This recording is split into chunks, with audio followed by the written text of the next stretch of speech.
Yaşasın koy. Mərkəzi şəhərimizdə aynı saat. Yaşasın. Ha? Nədir bunlar? Şete. Bunlar neyse. Belə bir limatdır. Qovla bura buradan geçəndə çalarlaydı ha. Yoxsa bizə bir test eləyirlər. Mən abi. Benim səs çıxır.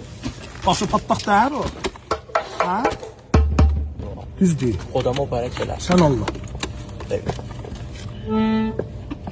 Dəbədək mi ne?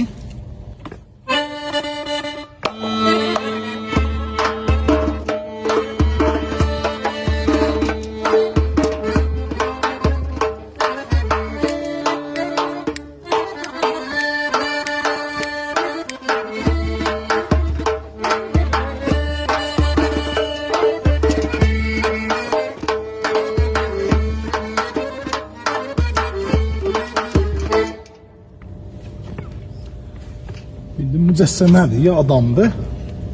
Bunlar nedir bu?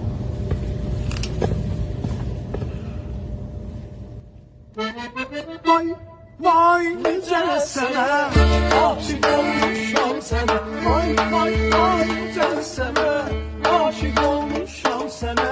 Gel girin bahçamıza, dəstə gül verir sənə. Gel girin bahçamıza, dəstə gül verir sənə.